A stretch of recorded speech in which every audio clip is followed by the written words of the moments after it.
Ang una ginawa ko muna ay pinarito ko muna yung isda kasi yung anak namin hindi kumakain ng paksiw. Rito muna tayo. Hindi ko na kasi naasikaso ang aking YouTube channel. Namimili niya ako, di ba? Na ito ang ginagawa ni Mr. House Husband. Pinaprito ko muna po ang aking isda. And after this, ang gagawin ko, alam nyo, magsasaing na ako. Hindi pag tapos ng sinaing, pagkaluto ng sinaing, magpapaksiw naman po ako ng isda naman. Ayan, babantayan po natin.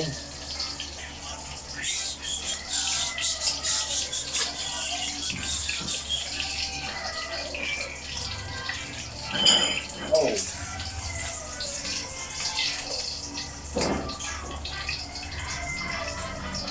Ito yung isda piniprito ko ngayon. Kung tawagin ay... Ano ba ito?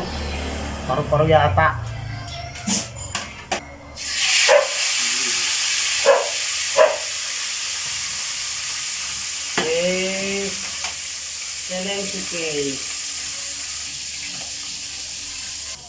Dahil malapit na pong maluto yung aking pinarito, hugasan ko na po itong bigas.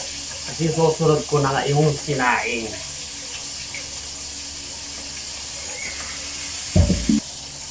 Pag kayo po nagsaing, ilang beses nyo hinuhugasan ng bigas? Di ba mayroong paniniwala na more than 2 to 3 times ay nawawala yung sustansya? Totoo ba yun? Pero ang tanong ko lang, di ba pag sisigang tayo, kinukuha natin yung hugas bigas. So ang ibig sabihin nun? Kasi ang madalas minsan pag nagsisigang ako, sinasama ko yung hugas bigas, kinakang sabaw or stock. Tapos pag nagsaing, tatanggalin natin yung kasi madumi daw. Ano yun? Di ba kayo nagtataka? Ang ginawa ko, diretso rin ang sinain na ito hanggang gabi na. Kasi mamaya kami nila ng anak ko kakain maming gabi tapos si Bis ay may pasok. Pakipit sa gatong. Kaya ginagawa ko siya saing ko, diretsuhan na hanggang gabi na. Pati yung ulam, hanggang gabi na rin ginagawa ko. Yan.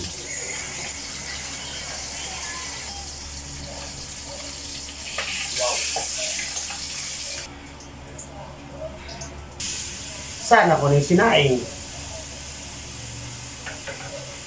Mamaya, pagkatapos sinaing, salang ko naman po yung paksiw na natira ng ganitong isda. Ngayon habang nagbabantay ako sa anong sa ginagawa ko, magkakape ako. Ngayon si Mrs. tulog na. Gising ko daw siya ng alas 3 kasi may pasok siya po.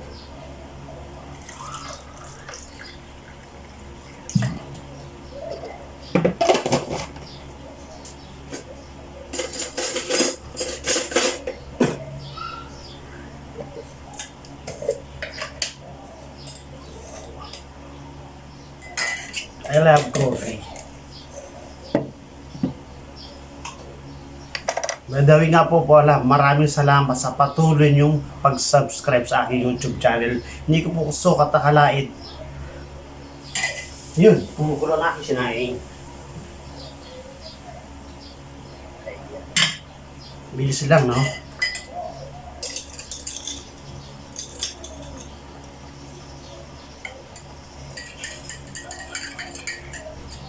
Happy po tayo.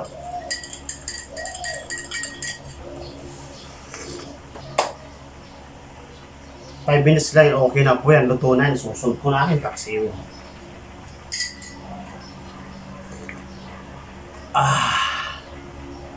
Sarap ng kape.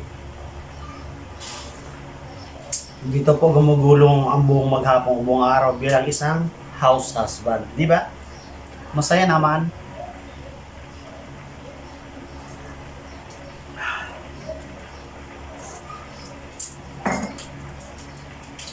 Alam niyo po, mas choice ko na lang upload yung mga ganitong video ko sa YouTube. Kasi minsan hindi ko man, parang medyo ako nahihiya pa upload sa Facebook. Nakakita ng mga kakilala ko, classmate ko, kamag-anakan ko lahat, mga pamilya ko na ganitong ginagawa ko. Kaya prepare ko sa YouTube na lang. Sana someday somehow lumawak po ito YouTube channel ko. Sa ganitong paraan, ma-accept nila, matanggap nila ang ganitong ginagawa ko. Na hindi nila ako pupulaan o humusgahan na ganitong ginagawa ko.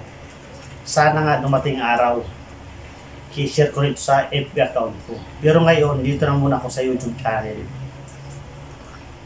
Yung walang makakapanood o makakaalam dun sa, alam nyo na, mapanghusgang mga tao. Hindi ko man nilalahat, pero mayroon at mayroon.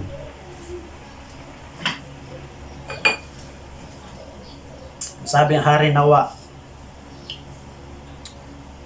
dumating araw masurprise ko sila na itong husband na ito, isa nang alam nyo na sa larangan ng pag-YouTube, pag-vlogging sa ganitong paraan.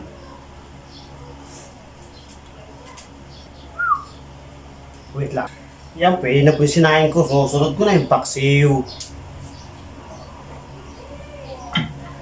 Yan. Kasabi po natin. Okay na po yan. Kompleto ricado na. May suka, may paminta. Lahat po ng ingredients at mga spices. Kompleto na po yan. Hahayaan ko na dyan maluto. Ganun lang po yung kasimple.